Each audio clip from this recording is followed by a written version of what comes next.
तस्वीरें हमने आपको दिखाई जहां पर प्रधानमंत्री मोदी ने मतदान किया, उसके साथ साथ उन्होंने एक आम नागरिक की तरह मतदान की पूरी प्रक्रिया को किया। तो चलिए इसी पर आज चर्चा करते हैं। सुंदर तस्वीरों के बाद अब मतदान का प्रतिशत पिछले 2 चरणों में कम रहा है, हालांकि इस चरण में मतदान का प्रतिशत बढ़ाने की कोशिश की गई। दोनों ही राजनीतिक दलों के अपने अपने दावे हैं। जहां पर कांग्रेस पार्टी ने बेहतर प्रदर्शन का दावा किया है, तो वहीं भारतीय जनता पार्टी ने इस बार मध्य प्रदेश और छत्तीसगढ़ में क्लीन स्वीप का दावा किया है। चलिए खबर पर अधिक चर्चा करेंगे, अधिक विचार मंथन करेंगे। हमारे साथ अवधेश मिश्रा रेजिडेंट एडिटर जुड़ गए हैं, उनसे चर्चा कर लेते हैं। और उसके साथ साथ हमारे साथ खास मेहमान भी जुड़ गए हैं। हमारे साथ अवधेश मिश्रा जी रेजिडेंट एडिटर हैं, राजधानी रायपुर से जुड़ गए हैं। रवि वर्मा जी कांग्रेस प्रवक्ता हैं, राजधानी भोपाल से जुड़ गए हैं। डॉक्टर प्रेम व्यास हैं, प्रवक्ता भारतीय जनता पार्टी के, राजधानी भोपाल से। और उसके साथ ही सत्य प्रकाश सिंह प्रवक्ता हैं कांग्रेस पार्टी के, राजधानी रायपुर से हमारे साथ जुड़े हैं। इसके साथ ही तौकीर रजा जी हमारे साथ जुड़े हैं, प्रवक्ता हैं भारतीय जनता पार्टी के, राजधानी रायपुर से। आप सभी मेहमानों का बहुत बहुत स्वागत है। सबसे पहले राजधानी भोपाल से रवि जी हमारे साथ जुड़े हुए हैं, उनसे चर्चा करना चाहेंगे। रवि जी, जिस तरह से हम जानते हैं मध्य प्रदेश में आज तीसरा चरण होने वाला है और कई दिग्गज चुनावी मैदान में हैं। भारतीय जनता पार्टी का दावा है कि इस बार क्लीन स्वीप होगी, तो वहीं कांग्रेस पार्टी का दावा है बेहतर प्रदर्शन का। जी देखिए ईशा जी, निश्चित तौर पर बेहतर प्रदर्शन करने जा रही है कांग्रेस पार्टी, क्योंकि वही दावे और वही बातों के साथ भारतीय जनता पार्टी मैदान में है। डिलीवरी के लिए उसके पास कुछ भी नहीं है, वही पुराने वादे, वही पुरानी बातें जिन पर विचार विमर्श न किया गया। और डिलीवरी तो बहुत दूर की बात है कि उन कामों की डिलीवरी होना, क्योंकि लगातार जिस तरीके की बातें की गई भारतीय जनता पार्टी के नेताओं द्वारा, तो जनता तो आज उन कामों से भारतीय जनता पार्टी को कोसों दूर महसूस करती है कि वो जो वादे किए गए थे वो बातें आज कहीं भी नहीं हो रही हैं, उनके प्रॉमिस को पूरा नहीं किया गया है। वहीं दूसरी ओर कांग्रेस पार्टी है, कांग्रेस पार्टी का वो मैनिफेस्टो है जो लोगों की महत्वाकांक्षाओं से जुड़ा हुआ दस्तावेज है, जिससे एक उम्मीद और आस है इस आम जनमानस को, प्रदेश की मेरी माताओं बहनों को और आम जनता को, कि अगर हमारे विपक्ष में रहते हुए हमने उन लड़ाइयों को लड़ा है और उनके हक अधिकारों को अगर कोई सुनिश्चित कर सकता है तो वो कांग्रेस पार्टी कर सकती है, जिसने लगातार उसके हक अधिकारों को सरकारों में रहते हुए पूरा किया और विपक्ष के रूप में भी लगातार उनके हक में आवाज को उठाया है। जी बिल्कुल। प्रेम व्यास जी, सुना आपने किस तरह से रवि जी ने एक बार फिर भारतीय जनता पार्टी पर निशाना साधा और कांग्रेस आने वाले समय में बेहतर प्रदर्शन करने वाली है, इस तरह का दावा उन्होंने किया। जवाब दीजिए। जी देखिए, लोकतंत्र के इस महापर्व का जो तृतीय चरण है, जैसे जैसे चरण पूरे हो रहे हैं वैसे वैसे हम जीत की तरफ अग्रसर होते जा रहे हैं। और जैसा मेरे मित्र ने कहा, निश्चित रूप से हमने जो कार्य करा है वो धरातल पर है। हम जनता के मध्य में विकास यात्राओं के माध्यम से जाते हैं, हम जनता के मध्य में जो है विकसित भारत संकल्प यात्रा के माध्यम से जाते हैं, हम जनता के मध्य में जो हमने पुराना रिपोर्ट कार्ड है जो पिछले 10 वर्षों में विकास कार्य करा है और जिस तरह से पूरा भारत की परिदृश्य बदला है, सांस्कृतिक राष्ट्रवाद के प्रति अग्रसर हुए, विकास की गति को हमने अग्रसर करा है, तो निश्चित रूप से हम इन सभी बातों को लेकर जनता के मध्य में और जिस तरह से जनता का प्रतिसाद भारतीय जनता पार्टी के पक्ष में मिल रहा है। कांग्रेस के पास तो कैंडिडेट्स तक नहीं है। मध्य प्रदेश की अगर बात करेंगे तो कुछ सीटों पर अंतिम चरण में जब मतदान 2 दिन बाद है तब ये नाम घोषित कर रहे हैं। मुझे बताइए कौन से बड़े नेता 2 को छोड़कर लड़ने का प्रयास कर रहे हैं? राष्ट्रीय राजनीति की बात करेंगे तब भी यही परिस्थिति। तो निश्चित रूप से हमने जो कार्य करा है, हमने जो मोदी जी की गारंटी दी है वो धरातल पर है, जनता के मध्य में, और जनता इसका जवाब 2 जो हुए हैं चरण उनमें भी दे चुकी है और अगले 2 चरण में निश्चित रूप से इसका प्रतिसाद जनता देगी।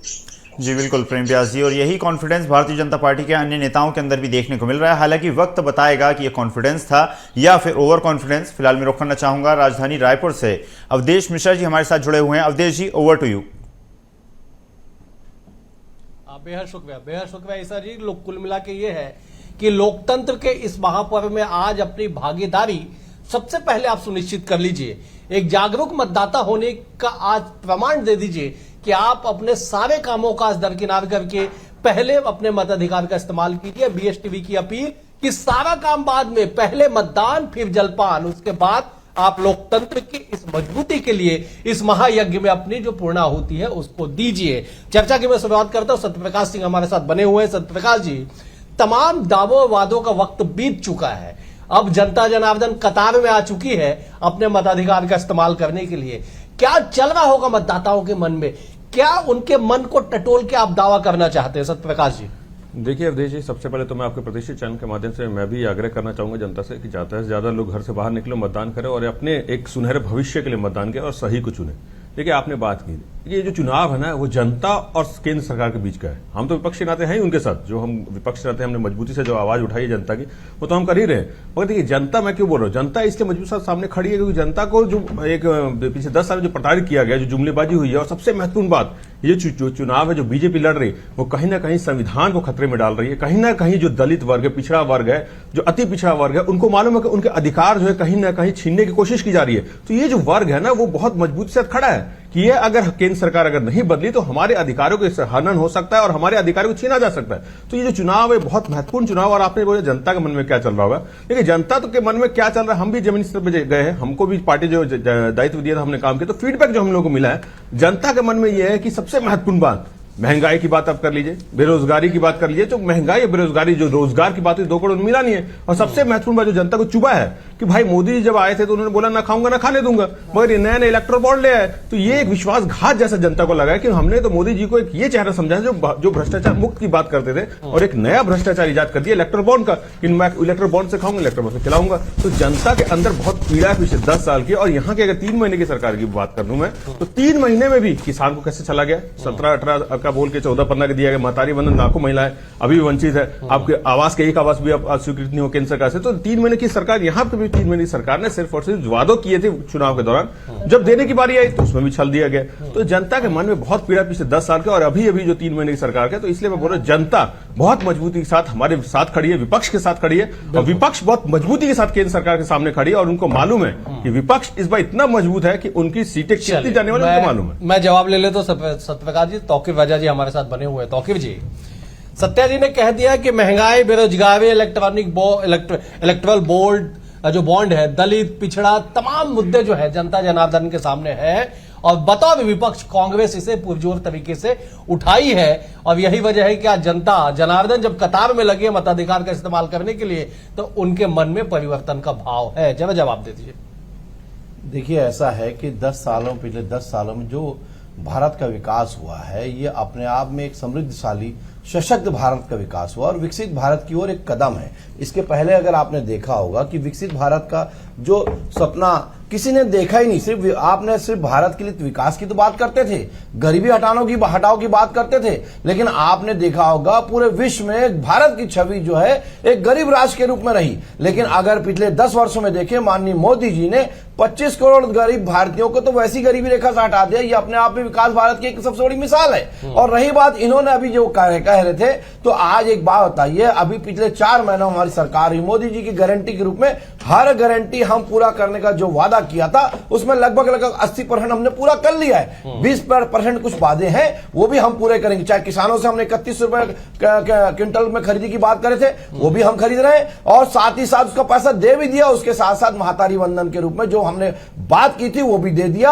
और पिछले 2 वर्षों का जो बोनस की हमने घोषणा पत्र में बात की थी वो भी हमने दे दिया। लेकिन क्या है, कांग्रेस को सिर्फ झूठ बोलने के अलावा, झूठा प्रचार करने के अलावा आज तक कुछ नहीं आया। जरा ये बताइए मेरे को, आप 1 लाख रुपए देंगे कहां से? मैं तो पहले ही कहा था कि 80% आपने महिलाओं को देने की अगर आप बात करते हैं, उन 80% महिलाओं के हिसाब से 54 करोड़ होता है, 1 लाख के हिसाब से 54 लाख करोड़ होता है, 45 लाख करोड़ का बजट होता है, 99 लाख करोड़ लाएंगे कहां से आप? जरा ये बताइए।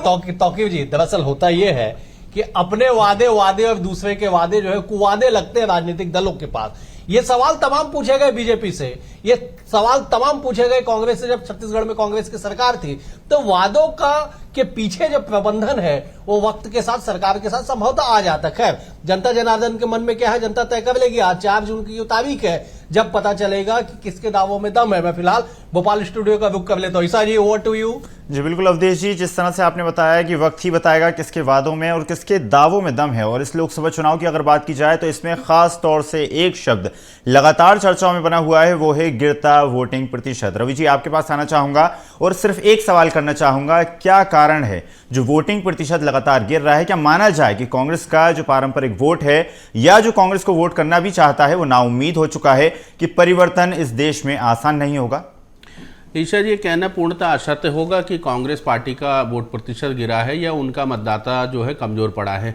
अगर कमजोर कहीं कोई पड़ा है तो भारतीय जनता पार्टी कमजोर पड़ी है। चारों खाने चित भारतीय जनता पार्टी इस प्रदेश में हो चुकी है, क्योंकि जिस महिला वोटर्स के बढ़ने की बात का जो ढिढोरा भारतीय जनता पार्टी के नेता और छुड़भैये प्रवक्ता बातें कर रहे थे, आज महिला मतदान जो मेरी माता बहनों का जो कम हुआ है वो निश्चित तौर पर इस बात का प्रतिकार है कि जिस तरीके से उन्हें छला गया, उन्हें झूठ बोला गया कि 3,000 5,000 रुपए देने की जो बात की गई थी, आज वो दूर दूर तक कहीं उनको देने की बात नहीं कर रही। इस भारतीय जनता पार्टी से जब कोई सवाल करता है कि लाडली बहना के खाते में वो 3,000 रुपए कब आएंगे, तो भारतीय जनता पार्टी के नेता इधर उधर की गली पकड़ लेते हैं, लेकिन इस पर कोई कहने के लिए तैयार नहीं है। जो मेरे किसान भाई थे, 3100 रुपए की खरीद की बात थी, 3100 रुपए की खरीद तो छोड़ी, आज 2400 रुपए में उनकी धान खरीदने के लिए सोसाइटियों में कोई तैयार नहीं है। तो देश का जो मतदाता है या मेरे प्रदेश के जो किसान भाई हैं, जो मेरी माताएं बहनें हैं, वो लगातार महंगाई और भारतीय जनता पार्टी के जुमलों की शिकार हुई है और जनता कमर कस के बैठी है कि इस बार भारतीय जनता पार्टी को सूद समेत लौटाएंगे। सूद समेत लौटाएंगे, इस तरह लौटाएंगे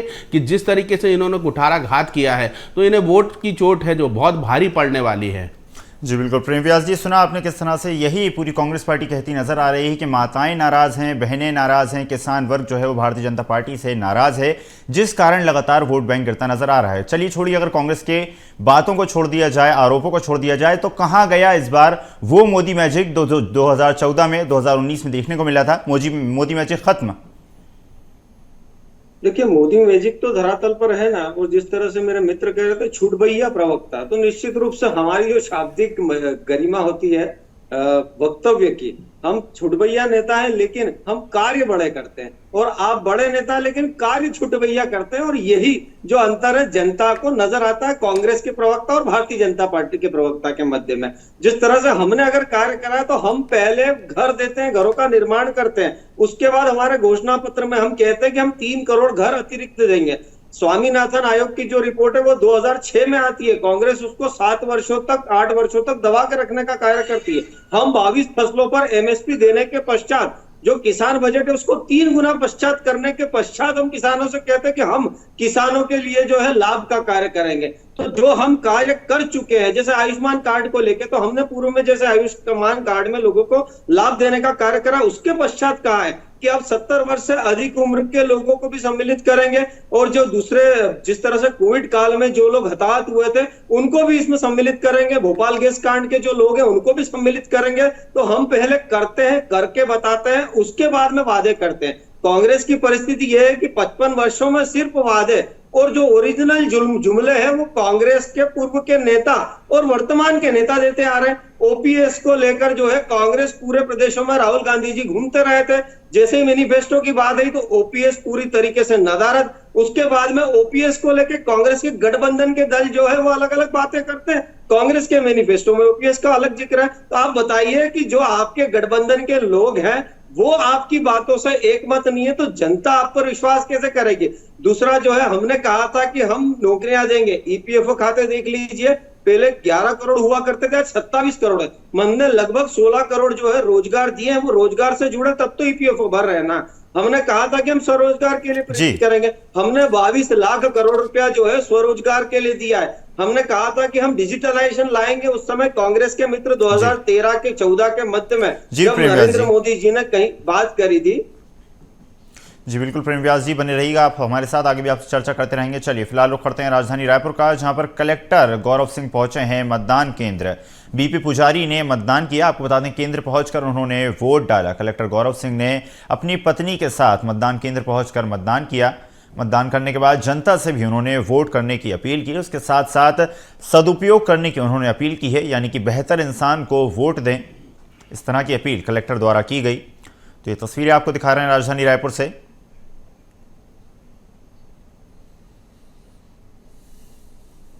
रायपुर कलेक्टर गौरव सिंह हमारे साथ मौजूद है, जिन्होंने अपने मत का उपयोग किया है और मतदान करने के बाद बाहर निकले हैं। कलेक्टर महोदय, सर अब मतदान का उपयोग किया? निसंदेह रूप से जो मेरा राष्ट्रीय कर्तव्य है वो पूरा कर दिया, अब प्रशासकीय कर्तव्य के लिए निकलेंगे। जनता के लिए क्या वोट? जनता के लिए यही अपील कि राष्ट्र के आगे कुछ नहीं, समस्याएं आए कोई बात नहीं, लेकिन हमें राष्ट्र के निर्माण में अपनी भूमिका को निभाना है। 100% मतदान करने का टारगेट आप लोगों ने तय किया था, शुरुआत आपने ही कर दी है सुबह से। देखिए, वो चूंकि आज पूरे दिन भर व्यस्तता रहेगी, इसलिए अपना कर्तव्य पूरा करना और बीच में वो करना, ये जिम्मेदारी है। हम दोनों ने, परिवार पति पत्नी ने मतदान कर दिया है। उंगली निकाल दो। मैडम, आप मतदान करने पहुंची हैं कलेक्टर महोदय के साथ। जी जी बिल्कुल। क्या कहना चाहेंगे मैडम? राष्ट्रीय पर्व है, सभी लोगों को मतदान करना चाहिए। तो हमारे साथ कलेक्टर गौरव सिंह और उनकी पत्नी ने कहा कि मतदान करना चाहिए देश के लिए, समाज के लिए। और जिस तरीके से कलेक्टर गौरव सिंह अपने परिवार के साथ पहुंचे, साथ ही साथ उन्होंने यह कहा कि उन्होंने अपने मत का प्रयोग किया है। अब बारी आपकी है कि आपको भी अपने मत का प्रयोग कर रहे हैं। तीसरे चरण का मतदान छत्तीसगढ़ में 7 सीटों पर मतदान होने हैं, जिसकी शुरुआत जो है सुबह से ही हो चुकी है। इसी क्रम में कलेक्टर गौरव सिंह राजधानी रायपुर के बीपी पुजारी स्कूल पहुंचे और मतदान केंद्र में उन्होंने अपने मत का सदुपयोग किया है। कैमरामैन राहुल के साथ मोनिका दुबे, BS टीवी, रायपुर। चलिए अब रुख करते हैं अंबिकापुर का, जहां पर तीसरे चरण के लिए सरगुजा लोकसभा सीट पर मतदान शुरू हो चुका है। सुबह 7 से शाम 6 बजे तक वोटिंग होगी। सरगुजा लोकसभा सीट पर 2197 मतदान केंद्र बनाए गए हैं। इसके साथ ही सरगुजा सभा सीट में कुल 18,19,347 मतदाता करेंगे मतदान। तो अंबिकापुर से ये तस्वीरें आपको दिखा रहे हैं, जहां पर सुबह से ही मतदाताओं के अंदर उत्साह देखने को मिल रहा है और सुबह से ही लंबी लंबी कतारें मतदान केंद्र के बाहर लगी हुई हैं। लोकतंत्र का महापर्व इसी उत्साह के साथ मनाया जा रहा है। अभी जो सामाजिक मुद्दे हैं, बहुत सारी बातें हैं जिस मुद्दों पे हम चुनाव के मतदान करने आए हैं, विशेषकर बेरोजगारी के मुद्दों पे, देश की सुरक्षा के मुद्दों पे, देश के विकास के मुद्दों पे, इन्हीं को लेकर के हम लोग आए हैं। बस यही संदेश देना चाहूँगी कि सही व्यक्ति को चुने, अच्छे व्यक्ति को चुने और देश के विकास की बातें जो करते हैं उनको चुने और जो बेरोजगारी की बातें करते हैं उनको चुने। बिल्कुल। अभी देखिए, चूंकि अभी टाइम बचा हुआ है, अभी स्टार्ट भी नहीं हुआ है, आप देख सकते हैं उत्साह है, लोग आएंगे और वोटिंग करेंगे, अपने मतदान का सही यूज करेंगे। चलिए एक बार फिर चर्चा की शुरुआत करते हैं और रुख करते हैं राजधानी रायपुर का। अवधेश जी, हाथ कंगन आरसी क्या, पढ़े लिखे को फारसी क्या, सभी राजनीति के जानकार यहां पर बैठे हुए हैं। गिरता मतदान प्रतिशत राजनीतिक दलों की चिंता हो भी सकती है, नहीं भी हो सकती है, लेकिन लोकतंत्र के लिए गिरता मतदान प्रतिशत एक बड़ा खतरा है। अवधेश जी, ओवर टू यू।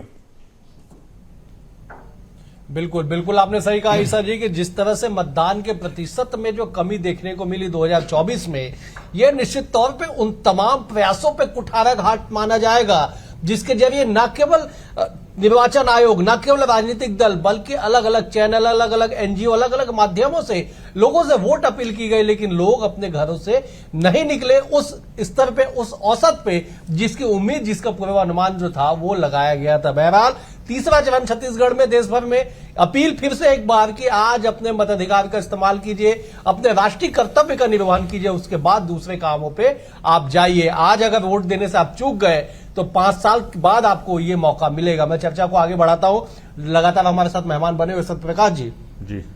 वादों और दावों के बीच में मतदान प्रतिशत जो ईसा जी इस बात का बार बार जिक्र कर रहे हैं कि 2019 में राजधानी रायपुर, जिसे राजनीति का केंद्र माना जाता है, किसी भी राज्य की राजधानी राजनीति का केंद्र होता है, वहां पे अगर 66% मतदान हुआ हो तो जागरूकता कहां है? कैसे आप लोग, राजनीतिक दलों का भी एक बड़ा कर्तव्य है कि मतदान प्रतिशत बढ़ाने में आपकी भूमिका जो है, आपकी भागीदारी सुनिश्चित हो। क्या आप लोगों ने किया जिससे मतदान प्रतिशत इस बार बढ़ने की उम्मीद आप जता सकते हैं?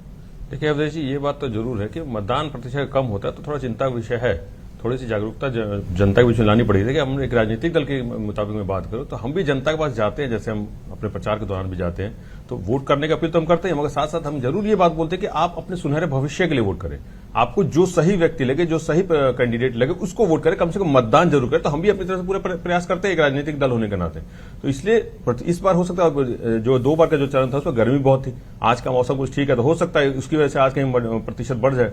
और एक चीज देखिए अवधेश जी, जो मैं तौकीर रजा जी बोल रहे थे, मैं उस पर थोड़ा सा जवाब देता हूँ। बिल्कुल, आपका प्रतिष्ठित चैनल है, बहुत लाखों करोड़ दर्शक है, इसलिए मैं बोलूँ। तो देखिए, बात कर रहे थे विकास की पिछले 10 साल की। अगर मैं पिछले 25 साल की बात कर लूँ भारत देश की 25 साल की, तो उसमें 15 से 16 साल लगभग बीजेपी की सरकार थी, अटल बिहारी वाजपेयी की सरकार 5-6 साल, और 10 साल से इनके, और 10 साल यूपी की सरकार थी।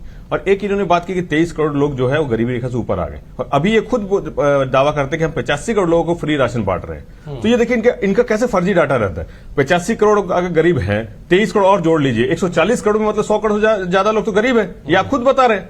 या तो आप ये बोलिए कि 100 करोड़ से ज्यादा गरीब थे, उसमें से हमने 23 करोड़ लोगों को गरीबी रेखा से बाहर निकाला है। तो ये इनका फर्जी आंकड़ा जो होता है, यही ये जनता के बीच लेके जाते हैं और इसको ही विकास बोल देते हैं। और 111वें नंबर पे देश भुखमरी में खड़ा, उसको विकास बोल देते हैं। देश में 7 बड़ी ऑटोमोबाइल कंपनियां देश छोड़ के जा चुकी है, रॉयल एनफील्ड जैसी उसमें कंपनियां, फिएट जैसी, उसको ही विकास बोलते हैं। देश में अर्थव्यवस्था की बात करें, इकोनॉमिक ग्रोथ, पिछले जब यूपीए की सरकार थी 8.39 थी, और इनकी जो सरकार 10 साल से 5.32 है, इसको विकास बोल देते हैं। देखिए, और सबसे महत्वपूर्ण जो बात है कि आमदनी की बात, अगर देश में जो जनता उनकी आधी से कम आमदनी होगी 85% जनता की, इसको विकास बोलते हैं। और सबसे महत्वपूर्ण तो यह हो गया कि देश की हालात क्या है, मणिपुर से लेकर कर्नाटक में तो इनके प्रत्याशी उसके लिए वोट मांगते हैं, उसको जर्मनी भगा देते हैं, ऐसे ऐसे व्यक्ति को टिकट दे देते हैं। लोकतंत्र में जो है एक इस टाइप का कैंडिडेट खड़ा करते हैं जहां पे जनता सोचने मजबूर करती है कि भाई बीजेपी जो बोलती है कि हम इतनी अच्छी पार्टी है, भ्रष्टाचार मुक्त पार्टी है, ऐसे कैंडिडेट को सामने लेके आएंगे, और दूसरी तरफ मोदी जी ऐसे ऐसे लोगों को कैंडिडेट बनाते हैं, प्रचार करते हैं। तो यही मैं बार बोलता हूं, विश्वासघात जो है ना, मोदी जी का एक चेहरा जो 2014 में लोगों ने एक विश्वास के साथ दिया था कि वो इन्होंने कुछ बोला है, कुछ भ्रष्टाचार मुक्ति बात की, एक जो कैंडिडेट की बात की, हमारे बीच के लोगों की बात की, तो उसको कहीं ना कहीं विश्वासघात जनता को लगा, और इसी विश्वासघात के लिए जनता बहुत ही मजबूती के साथ खड़ी है। ठीक है तौकीर जी, ये चुनाव दरअसल विश्वास पे टिका हुआ है, और सत्यप्रकाश जी अगर विश्वासघात का जिक्र करेंगे तो आपको विकास और विश्वास के पैमानों को प्रमाणित तो करना पड़ेगा साहब, जवाब तो देना पड़ेगा। देखिए साहब, अब हवाएं ही करेंगी रोशनी का फैसला।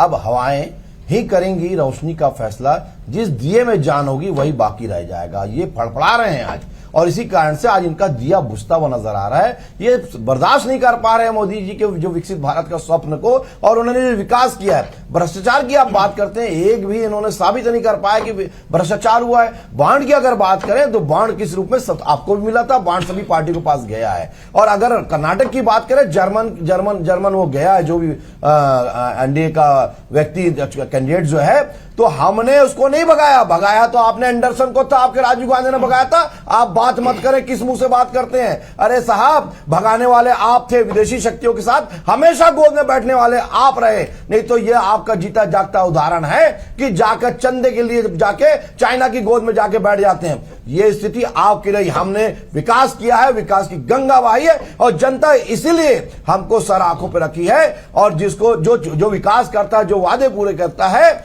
मोदी की जी करे हैं अभी, और मोदी जी की गारंटी के रूप में उसको करें हैं। इसका नतीजा भी हम अब की बार 400 पार करने हम जा रहे हैं। ये आप अभी के चुनाव में भी आप देख लीजिएगा। ठीक है, सत्यप्रकाश जवाब दे दीजिए, 10 सेकंड, फिर मैं जाऊंगा। देखिए, ये बात करें, आतंकवादी तक को गोदी में बैठाकर कौन देके आया था? वही अजीत डोभाल जी देके आए थे ना। किसकी सरकार थी? ये बात कर रहे हैं। पाकिस्तान से ISI आ जाता है यहाँ पे, ऐसा ही आता है, वो यहाँ पे सर्वे करके यहाँ पे जांच करके आता है। आपको पाकिस्तान मना कर देता हमारे यहाँ के लिए। ये प्रधानमंत्री है, हमारे लिए जनता सर्वोपरि है, और जनता के लिए हम किसी भी किसानों, और अगर आतंकवाद की बात करें तो हमने जाकर पाकिस्तान में अटैक करके भी आया था। आपने कब किया, जरा बता दीजिए। सर कत्ल होते रहे, लेकिन आपने कभी अटैक नहीं किया, और हमने जाके साहस दिखाया। मोदी का भारत है, और उन्होंने सोचते हैं कि जनता के साथ सच्चाई जाएगी नहीं, जनता समझती है सच्चाई क्या है। 10 साल में सच्चाई नहीं आ रही है। मैं भोपाल लेकिन आपने क्या करा? आपने पाला है, पोषित किया है। ये तो बात लाने से नहीं होगा। पहले ध्यान रखिए, सच्चाई जाती है, बोला क्या गया, मिला क्या है? आपने देखिए, तौकीर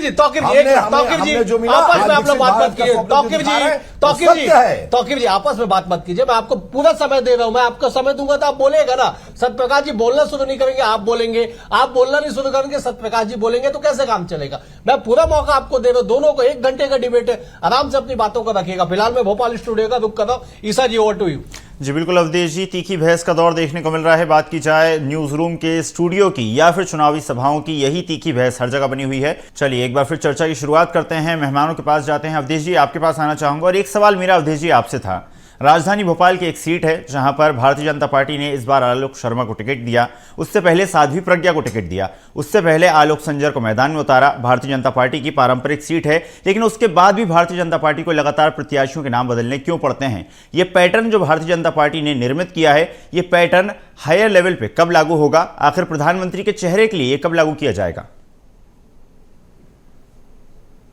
बिल्कुल, देखिए बेहद ही गंभीर सवाल ईसा जी आपका है। दरअसल बीजेपी 2019 में जब दोबारा सत्ता में आने के लिए संघर्ष कर रही थी, जब दोबारा चुनाव में जा रही थी, उस वक्त ये परिवर्तन की एक ऐसी लहर चली कि राजधानी रायपुर का मैं जिक्र कर लूं तो राजधानी रायपुर में 7 बार के सांसद जो पहले केंद्रीय मंत्री रह चुके हैं, मौजूदा समय में राज्यपाल के महाराष्ट्र के महामहिम राज्यपाल है, उनका तक टिकट काट दिया गया। और आज जो छत्तीसगढ़ के मुख्यमंत्री विष्णुदेव साय, उनका भी टिकट काटा गया, जबकि वो सांसद थे। ऐसे में बीजेपी ने एक बदलाव के एक नए प्रक्रिया पे आगे बढ़ी। बीजेपी बदलाव के लिए आगे बढ़ी और अपने सारे सिटिंग जो यहाँ पे सांसद थे, सबका 10 सांसद थे उस समय, 10 के 10 का टिकट काट दिया गया। बड़े बड़े दिग्गजों का टिकट काट दिया गया।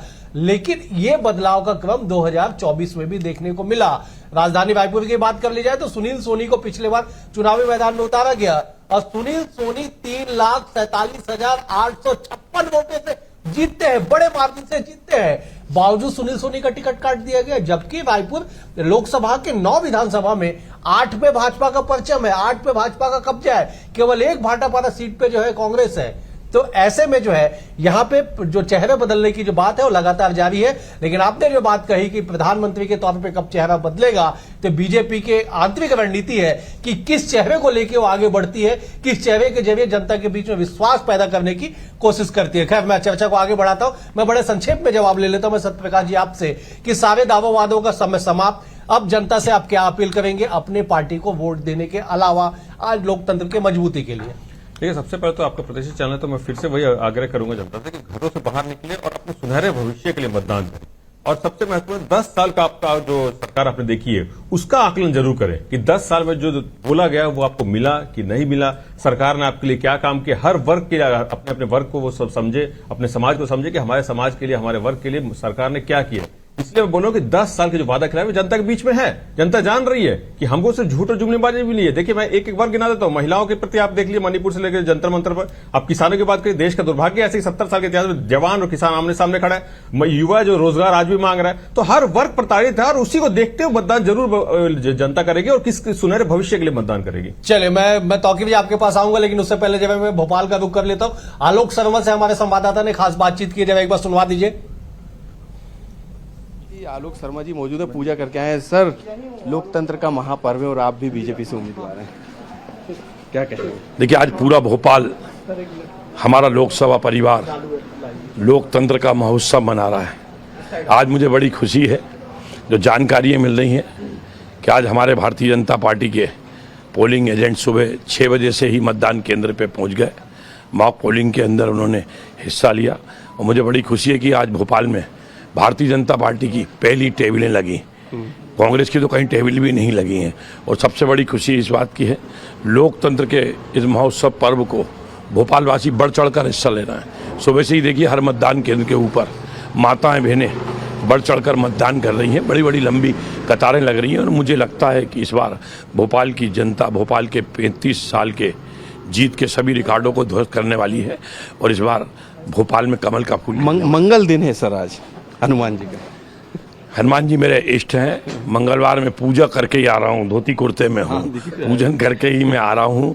और आज मंगलवार है और मंगलवार को ही वोटिंग हो रही है और मंगलवार को ही काउंटिंग का रिजल्ट आएगा। सब मंगल ही होने वाला है। बीजेपी का एक गढ़ है, इस बार क्या लगता है कितनी लीड लेने वाले हैं आलोक शर्मा?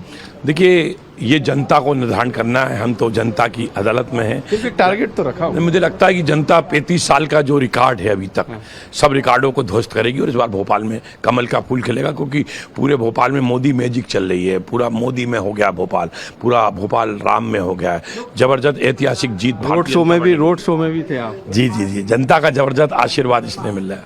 बिल्कुल, जनता का जबरदस्त आशीर्वाद मिल रहा है और आलोक शर्मा बता रहे हैं कि जो रिकॉर्ड है वो इस सीट पर बीजेपी बनाई। कैमरामैन तपन के साथ मनोज राठौर, BSTV भोपाल। अब बिल्कुल आपने सुना कि भोपाल के प्रत्याशी आलोक शर्मा उम्मीद जता रहे हैं कि आज भी मंगल और 4 जून को भी मंगल होगा, तो सभी जो है मंगल मंगल होगा। और 35 साल से जो भाजपा उस सीट पे काबिज है और जीतों का जो अंतर है, मनोज ने जो हमारे साथ संवाददाता ने पूछा कि जीत हार का अंतर क्या होगा, तो उन्होंने एक लाइन में कह दिया कि 35 सालों का जो रिकॉर्ड है वो टूटेगा, लेकिन जनता जनार्दन है किसके पक्ष में मतदान करेगी इसका पता 4 जून को ही पता चलेगा। किसका मंगल होगा किसका अमंगल, इसके लिए कुछ दिन का इंतजार करना पड़ेगा। मैं चर्चा को आगे बढ़ाता हूं। तौकीर जी, जब एक बार जवाब दे दीजिएगा कि भाजपा को लोग क्यों वोट करें, किस दावों के साथ आप कहते हैं कि जनता आपको वोट करेगी। तौकीर जी, देखिए, मैं लोगों से यही अपील करूंगा, आपने देखा भी है 60 साल बनाम 10 साल, 10 साल में जो कार्य हुए हैं वो आपने देखा कि विकसित भारत की ओर कदम बढ़ाया है माननीय मोदी जी ने, एक सशक्त भारत की ओर, और उसका जीता जागता उदाहरण है एक गरीब देश से एक विकसित भारत की ओर बढ़ता हुआ कदम जो है वो आपको दिखाता है कि आर्थिक शक्ति के रूप में 5वीं अर्थ शक्ति बना दिया भारत को। ये अपने आप में उपलब्धि है और जो जो वादे किए माननीय मोदी जी ने उसको पूरा किया। चर्चा और राष्ट्र की रक्षा के लिए जो उन्होंने कदम बढ़ाया ये अपने आप में उपलब्धि है।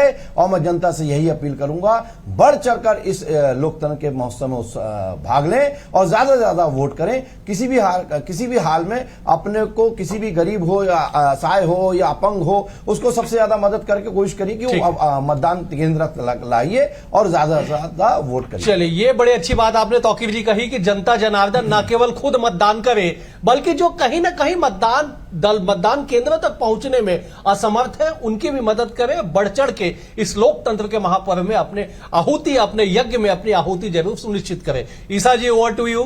जी बिल्कुल अवधेश जी, जिस तरह से आपने बताया लगातार पहले मतदान उसके बाद ही जलपान। एक बार फिर राजधानी भोपाल में मेहमान बैठे हुए हैं। संक्षिप्त में आप दोनों से प्रतिक्रिया चाहूंगा और एक ही सवाल आप दोनों मेहमानों से करना चाहूंगा। पहले रवि जी आपके पास आना चाहूंगा और संक्षिप्त में जवाब चाहूंगा कि आखिर इस लोकसभा चुनाव में जनता कांग्रेस को वोट क्यों दे। जी ईशा जी, जनता इस बात के लिए वोट देगी क्योंकि जिस तरीके से भारतीय जनता पार्टी ने चुना, जनता ने जनता को जिस तरीके से छला है, और वहीं अगर कांग्रेस पार्टी के कामों की डिलीवरी हो तो हमने मध्य प्रदेश में ऐतिहासिक निर्णय लिए थे। किसानों की अगर कर्ज माफ़ी की और अगर तो इस देश में प्रदेश में मध्य प्रदेश में हुई 27 लाख किसानों की कर्ज माफ़ी किसान भाइयों के हक में निर्णय लिया गया, जिसे विधानसभा के पटल पर खुद भारतीय जनता पार्टी के नेता स्वीकार करते हैं। किसान कर्ज माफ़ी हुई है।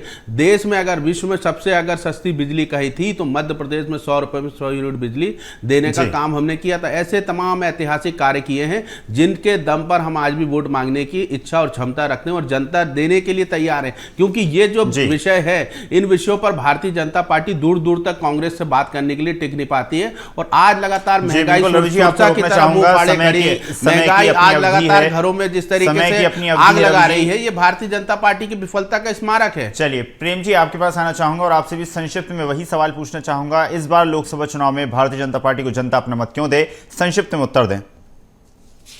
देखिए, जनता जानती कि ज्ञान और राम के साथ कौन है। ज्ञान मतलब गरीब, युवा, अन्नदाता, नारी शक्ति, और राम मतलब राष्ट्रवाद और महिला सशक्तिकरण। तो निश्चित रूप से हमने सभी पैमानों पर कार्य करा है। सुरक्षा की दृष्टि से हमने कार्य करा है, आर्थिक नीतियों का निर्माण करा है, स्वरोजगार के लिए प्रेरित करा। और जिस तरह से आज भारत सांस्कृतिक राष्ट्रवाद की ओर प्रेरित है और विकसित देशों की श्रेणी में आज भारत 5वीं पोजीशन पे है, तो निश्चित रूप से जनता जो है भारतीय जनता पार्टी के साथ है। और संपूर्ण देश में भ्रमण करने के साथ में विकास की गाथाएं अगर कोई बता रहा है तो भारतीय जनता पार्टी। जी बिल्कुल, धन्यवाद प्रेम जी, धन्यवाद रवि जी जुड़ने के लिए राजधानी भोपाल से। और उसके साथ ही राजधानी रायपुर में भी सहयोगी हमारे साथ जुड़े, आपको बता दें अवधेश मिश्रा जी हमारे साथ जुड़े। इसके साथ ही सत्यप्रकाश जी आपका भी बहुत बहुत धन्यवाद और तौकीर रजा जी हमारे साथ जुड़े। आप सभी मेहमानों का एक स्वर में बहुत बहुत धन्यवाद। तो जिस तरह से सभी साथी चर्चा में जुड़े और सार्थक चर्चा हमने की, किस तरह से लगातार दोनों ही दलों की तरफ से दावे और वादों का सिलसिला लगातार जारी है। दोनों ही बेहतर प्रदर्शन की जो है आशंका करते नजर आ रहे हैं, दावा करते नजर आ रहे हैं, लेकिन जनता जनार्दन है, किसको अपना मत देगी ये तो आने वाला वक्त ही बताएगा।